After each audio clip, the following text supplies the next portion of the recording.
Hello friends, और क्या हाल चाल है। सब कुछ बढ़िया है। मैं सत्यम तिवारी। देखो भाई, आज मैं इसका सेकेंड पार्ट रहा हूं जो पृथ्वी के प्रमुख स्थल रूप है। मैंने पहला पार्ट आपको बहुत अच्छे तरीके से समझाया हुआ है। अगर आपको समझ आया है तो बहुत बढ़िया बात है, क्योंकि आप लोग कमेंट में भी सब पॉजिटिव कमेंट ही था। और अगर आपको नहीं समझ में आया हो तो कमेंट बॉक्स में जरूर बता देना भाई। मैं शॉर्ट वीडियो के तरीके से या फिर से कुछ भी करना हो, लेकिन आपका डाउट मैं क्लियर करके रहूंगा, ठीक है। तो जो नहीं समझ में आया बताना, मैं हूं तुम्हारे लिए। और देखो, सेकेंड पार्ट आज का है, मन से पढ़ना भाई, कुछ नहीं प्रॉब्लम होगा।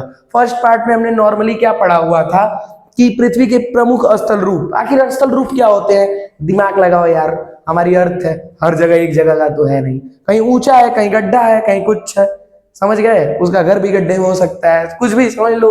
नॉर्मली तो ठीक है, हम लोग नॉर्मल समझे थे, तो इसी को हम स्थल रूप भी कहते हैं। और उसमें हमने समझे थे अपर्दन और निक्षेपण क्या होता है भाई। तो अपर्दन में क्या होता है, काटती है, और फिर निक्षेपण में जमा देती है, तो इसीलिए बच के रहना उससे। अब ये हमारा सेकेंड पार्ट है। इसमें क्या है, पृथ्वी के प्रमुख स्थल रूप। एनसीईआरटी ज्योग्राफी चैप्टर 6 फोड़ देंगे यार एकदम से। अब देखते हैं इसमें जानते हो क्या है, नॉर्मल माउंटेन्स के बारे में, पठार के बारे में, मैदान के बारे में, तीन चीज के बारे में बात करेंगे, ठीक है। Mountains, plateau and ground. ठीक, स्टार्ट करते हैं एकदम बढ़िया तरीके से समझना भाई। पहला तो माउंटेन आता है फर्स्ट।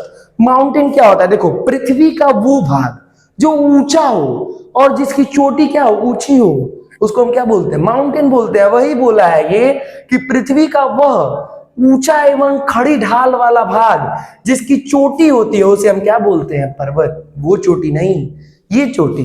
तो इसको हम बोलते हैं क्या? पर्वत। नॉर्मली मैंने आपको दिखाया भी था। मान लो जैसे ये है, ऐसे हो गया, ऊपर चोटी हो गया, तो इसको हम क्या बोल रहे थे? पर्वत बोल रहे थे, ठीक है। अब इसकी विशेषताएं क्या होती हैं भाई? पर्वत की विशेषताएं भी होती है ना, तो इसको भी देखते हैं। ऊंचाई अधिक होती है। कोई पूछे ऊंचाई अधिक किसकी होती है तो क्या बोलोगे? पर्वत है भाई, ऊंचाई अधिक होती है उसकी।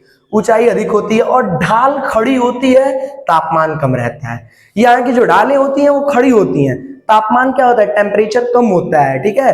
एंड अनेक नदियों का उद्गम पर्वतों से होता है। देखना, जितनी नदियां बहती है ना, उनका उद्भव कहां से होता है? पर्वतों से ही होता है। इसके लिए पर्वत बहुत महत्वपूर्ण माना जाता है भाई। उसके बाद वन और जैव विविधता अधिक होती है। वन जैव विविधता एकदम दबा की होती है, ठीक है। एंड आगे अब हम पढ़ते हैं पर्वतों के प्रकार। हम समझ गए पर्वत क्या है, ऊंचा है, ये है, वो है, विशेषताओं में समझ लिया हमने। ऊंचाई अधिक होती है, ढाल खड़ी होती है, तापमान कम होता है, ठीक है। अब हम समझेंगे पर्वतों के प्रकार। अब पर्वतों के प्रकार कितने होते हैं, ठीक है। वलित पर्वत पहला तो होता है, वलित पर्वत जिसे फोल्ड माउंटेन कहते हैं। बताएं कैसे होते हैं फोल्ड माउंटेन? इस तरीके से होते हैं, ऐसे दबे हुए फोल्ड माउंटेन, ठीक है। फोल्ड माउंटेन होते हैं वो, उसमें जो है वो कौन सा है? हिमालय और एंडीज। ये कैसे माउंटेन्स हैं? तो इनको आप बोलोगे फोल्ड माउंटेन।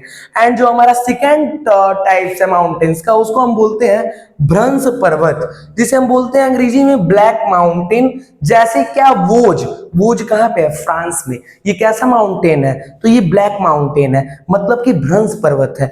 और इसे हम बोलते हैं ब्लैक फॉरेस्ट। ब्लैक फॉरेस्ट भी है। कहाँ पे है ब्लैक फॉरेस्ट? जो कि जर्मनी में है, ठीक है। और लास्ट टाइप जो आता है हमारा, ज्वालामुखी पर्वत। ज्वालामुखी पर्वत मैंने आपको बताया भी था कैसे बनता है, कि इंडोजेनेटिक फोर्स से बनता है। जैसे मान लो हमारे अर्थ के अंदर अगर इस तरीके का है ना पूरा, तो इसमें जो मैग्मा है ना, ये बार बार अटैक करता है।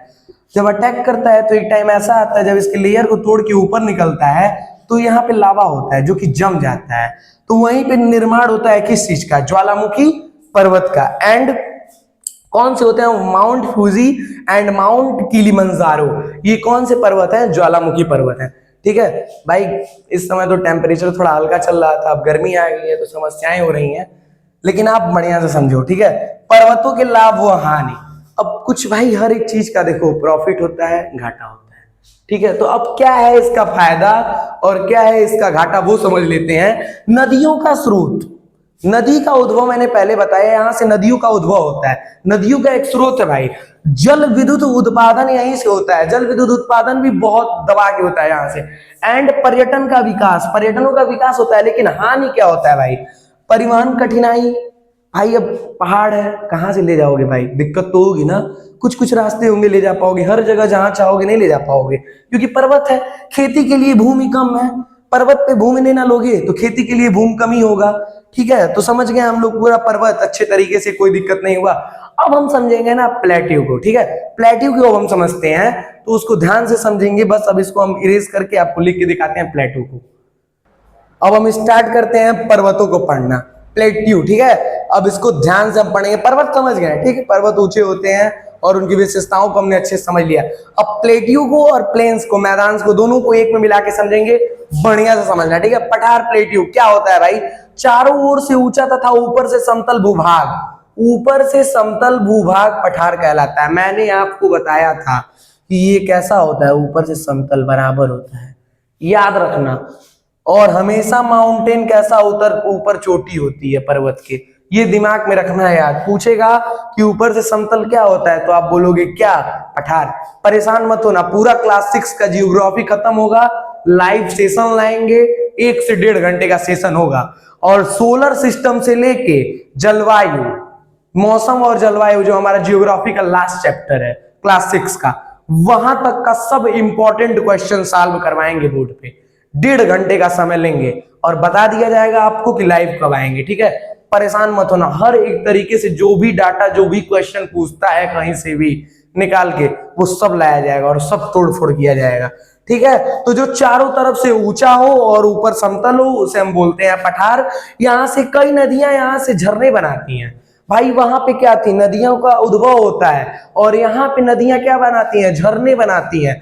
पठारों के लाभ क्या होते हैं समझते हैं। खनिजों की प्रचुरता बहुत ज्यादा होती है, ठीक है, खनिजों की जो प्रचुरता होती है बहुत ज्यादा होती है। एंड उद्योगों के विकास में सहायक, औद्योगिक क्षेत्र में उद्योगों के विकास में बहुत सहायक प्रदान करती है ये, ठीक है। उदाहरण में है दक्कन का पठार, छोटा नागपुर का पठार, और ये जो तिब्बत का पठार है ना, याद रखना, ये वर्ल्ड का सबसे बिगेस्ट पठार है।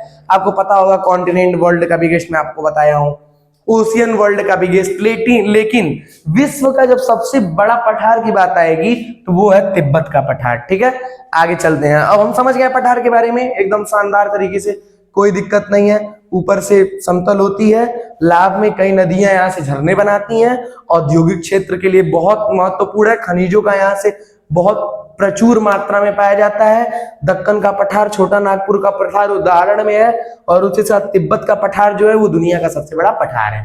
अब हम स्टार्ट करते हैं मैदान मतलब प्लेन्स को पढ़ना। हमने माउंटेन एंड प्लेट्यू पठार को खत्म कर लिया, अब हम प्लेन्स को स्टार्ट करते हैं। यहाँ पे जो होता है ना भाई, समतल एवं नीची जमीन को मैदान कहा जाता है। जैसे आप खड़े हो, घर से बाहर निकलो, मिट्टी होगी, ये कैसा होगा, समतल जमीन है ना, नीचे जमीन है ना, इसी को हम मैदान बोलते हैं, ठीक है। विशेषताएं इसकी क्या होती है, खेती की सबसे उपयुक्त, खेती के लिए क्या होती है, सबसे उपयुक्त। यहीं पे तो हम अपना खेती कर रहे हैं, दाल चावल गेहूं जो भी हो सब यहीं से तो उगा रहे हैं, पहाड़ पे थोड़ी ना जा रहे हैं, प्लेट्यू पे थोड़ी ना जा रहे हैं, यहीं पे इसकी सबसे ज्यादा उपयुक्तता है, ठीक है। यहाँ पे जनसंख्या अधिक रहती है भाई, जमीन है, घर दुआर बनाएंगे, रहेंगे आराम से, कोई दिक्कत नहीं है। तो यहाँ पे जनसंख्या सबसे अधिक रहती है और यही परिवहन आसान होती है, इसीलिए जब स्कूल की छुट्टी होती है तो तुम दौड़ जाते हो पीछे पीछे, और यहीं पे जो होता है परिवहन होती है वो आसान होती है, ठीक है। तो याद रखना भाई, मैदान में क्या होता है, प्लेट्यू में क्या होता है, यहाँ का जमीन समतल और नीची होती है, यहाँ पे एग्रीकल्चर ऑन टॉप चलता है, ठीक है। खूब खेती करो, दबा के करो, कुछ नहीं होगा तो किसानी लड़ेंगे, ठीक। उसके बाद बड़े शहर और उद्योग विकसित होते हैं भाई। बड़े शहर उद्योग सब कहाँ है, समतल पे ही तो है। बंबई पठार पे थोड़ी ना है यार, पर्वत पे थोड़ी ना है, किस पे है, समतल पे ही तो है। Gurgaon industrial area, top level का एरिया, जो इंडस्ट्रीज है उधर गुरुग्राम में, सब समतल पे तो है भाई, तो एक लेवल है ना। एंड अब हम समझते हैं ना भाई, जो मैदानों के लाभ होते हैं, हम समझ गए प्लेट्यू क्या हो रहा है, प्लेन्स क्या हो रहे हैं, माउंटेन्स क्या हो रहे हैं। अब इसके प्रॉफिट को समझेंगे, ठीक है, फोड़ देंगे भाई, समझना अच्छे से। अब समझेंगे मैदानों के लाभ क्या होते हैं भाई।